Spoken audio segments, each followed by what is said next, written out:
Coba pikirkan apa yang mau kamu lakukan. Boleh belajar bahasa baru, memulai olahraga rutin, latihan piano, atau belajar melukis. Misalnya nih, kamu memutuskan mau berolahraga setengah jam setiap hari, tapi ini sudah 2 minggu dan kamu belum juga memulai. Anehnya, kamu sebenarnya pengen banget, tapi entah kenapa nggak mulai-mulai. Itu karena bayanginnya aja udah bikin kamu pusing. Setengah jam olahraga rasanya terlalu berat dan kamu sudah bisa merasakan rasa bosannya.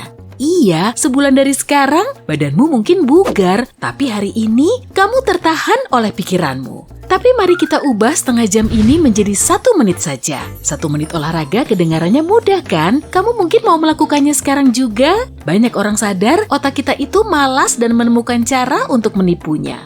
Apapun komitmen harianmu, cukup lakukan 1 menit saja.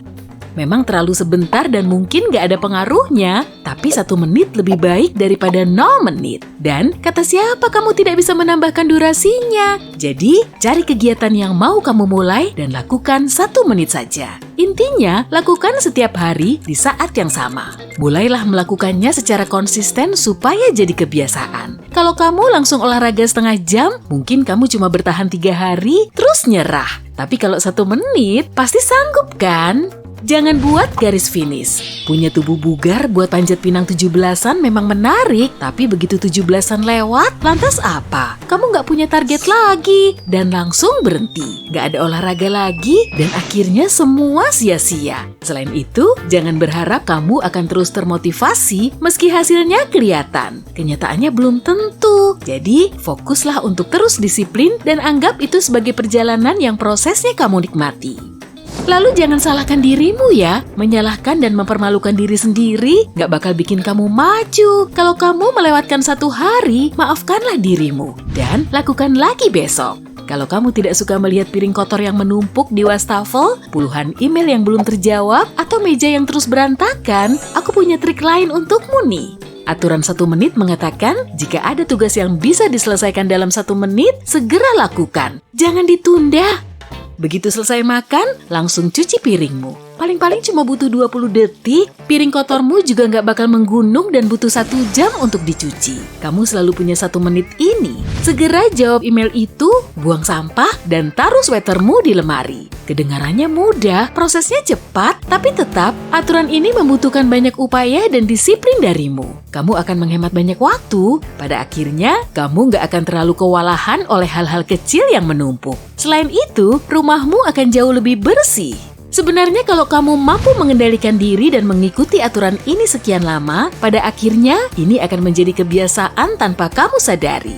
Nah, aku punya trik bagi kalian yang sudah terlalu jago menunda-nunda. Kalau ada yang perlu kamu lakukan, tapi kamu tak kunjung mampu memulai, gunakan saja aturan 5 menit. Sekali lagi, yang membuatmu ogah-ogahan adalah karena kamu sadar tugas itu berat, membosankan, rumit, dan kamu pasti akan melakukannya berjam-jam. Otakmu paham dan gak suka itu. Lantas, otak membuat sejuta alasan bagimu agar tidak memulainya. Jadi, bulatkan tekadmu untuk melakukannya 5 menit saja, lalu kamu boleh berhenti kalau tidak suka. Bagian yang tersulit adalah memulai. Kalau bisa menipu diri sendiri untuk mencicil tugas berat, akan lebih mudah bagimu untuk memulai. Atur timer 5 menit dan paksa dirimu untuk mulai. Biasanya, begitu waktunya habis, keajaiban terjadi. 5 menit berlalu dan ternyata kamu tidak keberatan tuh melakukannya selama 5 menit lagi atau bahkan sampai semuanya selesai. Tapi kalau setelah 5 menit ini kamu tidak termotivasi dan sama sekali nggak suka setiap detiknya, tepati janjimu dan berhentilah. Buatlah daftar kegiatan yang perlu kamu kerjakan. Dengan teknik ini, kamu bisa mencicil semua tugas lain. Cobalah cari sesuatu yang bisa kamu lakukan selama lebih dari 5 menit dan kerjakan tugas ini lebih lama. Ada teknik populer lain yang menyarankanmu fokus pada 1 tugas saja. Bagi semua kegiatanmu menjadi tugas-tugas kecil yang masing-masing memakan waktu sekitar 25 menit.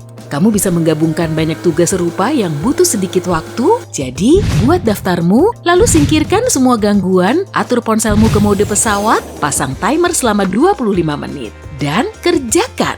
Begitu selesai, kamu boleh istirahat 5 menit. Jangan juga terganggu melakukan hal-hal kecil setiap hari. Sebaiknya kumpulkan kegiatan kecil ini dan lakukan sekaligus. Cukup luangkan 1 jam seminggu untuk melakukan hal-hal seperti membayar tagihan, memeriksa transaksi, dan apapun yang kamu butuhkan. Agar lebih produktif, rencanakan sejak awal. Ambil 5 menit setiap malam untuk merencanakan hari berikutnya. Kamu akan tahu daftar tugasmu dan kapan kamu harus melakukannya. Dan itu akan menghemat banyak waktu loh. Coba manfaatkan waktumu yang hilang seperti saat duduk di bus atau berjalan ke supermarket. Dengarkanlah podcast atau bacalah buku. Menelpon untuk membuat jadwal rapat dengan seseorang juga nggak masalah. Buat target-target kecil. Tugas berjudul proyek yang wajib selesai akan terasa berat, maka bagilah menjadi beberapa bagian, misalnya membuat rencana, menulis bab 1, menulis bab 2, menulis kesimpulan, mencari bahan visual, dan terakhir memeriksanya sekali lagi.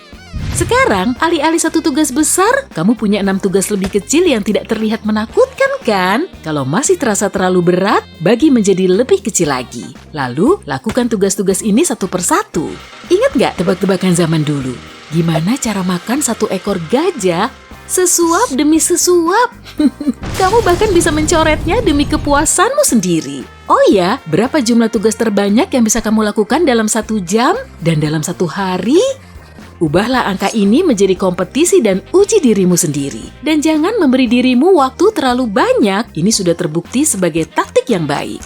Jika kamu merasa butuh 1 jam untuk menyelesaikan sesuatu, beri dirimu setengah jam saja. Meski tidak menyelesaikannya dalam setengah jam, kamu mungkin akan melakukannya dalam waktu 45 menit. Itu masih 15 menit lebih cepat daripada dugaan awalmu loh. Selain itu, manfaatkan pola alamimu. Periksa kapan waktumu kamu merasa paling produktif. Lalu, sesuaikan rencanamu. Dengan begini, kegiatan paling penting dapat dilakukan selama jam-jam produktifmu. Untuk jam-jam yang kurang produktif, rencanakan sesuatu yang tidak butuh banyak berpikir, seperti melipat cucian. Kalau rebahan terasa menggoda, coba dimulai dengan tugas yang paling tidak menyenangkan. Atau sesuatu yang nggak butuh banyak mikir, kayak ngerapihin meja atau cuci piring. Yang penting setidaknya kamu melakukan sesuatu. Suasana hatimu akan terdorong untuk melakukan kegiatan daripada menunda-nunda di sofa. Kamu mungkin jadi mau kembali bekerja dan langsung bisa melakukan tugas yang lebih kompleks.